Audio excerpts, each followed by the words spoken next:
Տիկին Զուրաբյան, այս լուսումները ինչ կտան մեզ եւ կուզենայի հասկանալ ակնկալելի էր Հայաստան դաշինքի դիրքորոշումը միացմանը հանգստացան գործընթաց։ Ես ուզում եմ խոսել շատ զուսպ լավատեսությամբ, որովհետև եթե այն ինչ տեղի ունեցավ եւ այս պահին դեռ ընթանում է ազգային ժողովի նիստերի դահլիճում, չի ունենալու ընթացք, չի ունենալու ճանապարհային քարտեզ, ինչպես ենք մենք սկսում իմպիչմենտի գործընթացը, ինչպես ենք աշխատում բնականաբար ընդդիմադիր խմբակցությունները ԿՊ-ական պատգամավորների հետ, որոնց մեջ ես վստահ եմ 71-ի մեջ բազմաթիվ թրաֆիքինգի զոհեր կան եւ ես իմ պատրաստակամությունն եմ հայտնել որպես նաեւ մարդու իրավունքներով զբաղվող գործիչ զբաղվել նրանց իրավունքներով, որտեղ նրանք պահվում են, ես դա գիտեմ նաեւ տարբեր միջավայրերում նրանց բողոքներից, որ նրանք սարսափում են, վախենում են Նիկոլ Փաշինյանից եւ իրանց համար եթե process-ը իսկապես մտնի լուրջ հանգրման, սա կլինի փրկողակ, պիտի աշխատել այդ մարդկանց հետ, պիտի այլապես սա վերածվելու է հերթական գալչկայի համար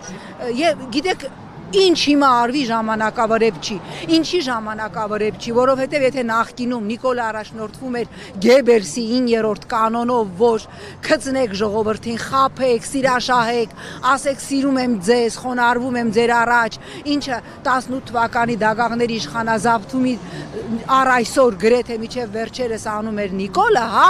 ասելով 3 միլիոն վարչապետ է, քացով ջարդեք իմ դուռը, հիշում եք, այս դարպասները բացեցին, ասեցին եկեք հիմա այս դարպասները 10 ուրեմն կապարով զմրսված է։ Այսօր Նիկոլը խաղում է բաց խաղաքարտերով։ Այսօր Նիկոլը ասում է ես սա եմ։ Ես եկել եմ իմ միսիան ավարտին հասցնելու։ Հիմա հետևում եմ Բաքվում ընթացող խայտարակ դատավարությանը, չկասկածեք 1 րոպե անգամ, որ առաջիկայում նախորդին Նիկոլի տված ցուցմունքը Հայաստանի դեմ, որ ասեց ինչ գործուններ մեր զինվորը Ալմատի հռչակագրից հետո միջև 18 թվականը մոռանալով որ զինվորներից մեկն էլ իր որդին ա եղել իր որդու ճակատին ինքը Աշոտ Փաշինյանի ճակատին դաջեց օկուպանտ, այդ ցուցմունքը սեփական երկրի դեմ որ Հայաստանը օկուպանտ է, ֆանտաստիկորեն օգտագործվելու է Ադրբեջանի կողմից, ինչի իհարկե սա պիտի արվեր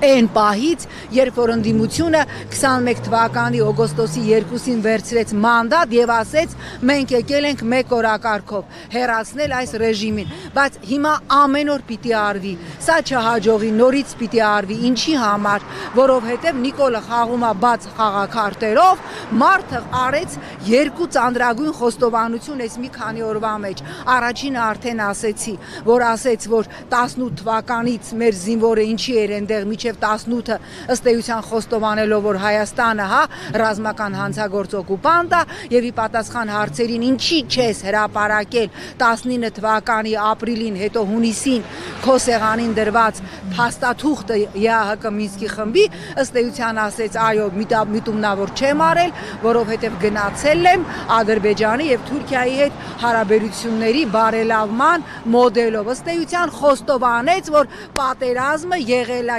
գիտակցված, պայմանավորված, զոհերն էլ հետը դրա համար ինչ արվի այսօր վաղը մի ժամ հետո 10 րոպե հետո այս ռեժիմի ձեռքը բռնելու համար չի կարող լինել ժամանակավրեպ։ Նաև խոսքա գնում արտահերթի մասին Տիկին Զուրաբյան։ Գիտեք, ես չեմ կարծում, որ գիտեք իր դեպքում ամեն ինչ հնարավոր է, որտեղ ինքը մի խնդիր է լուծում։ Մեկ օր եւս, մեկ ամիս եւս, մեկ ժամ եւս երկարաձգել իր իշխանությունը, որ պահին ինքը հասկանա, որ կարող է մանիպուլյացիաներով, վարչական ռեսուրսով, իր աշխարհաքաղաքական տերերի աջակցությամբ քվեշահել գնալու է։ Այս պահին ես կարծում եմ ինքը գնում է դեռ 26 թվականի ընտրության, բայց հաշվի առնելով իր տեսակը որևէ բան բացառել հնարավոր չէ։ Ես եմ շնորհակալ։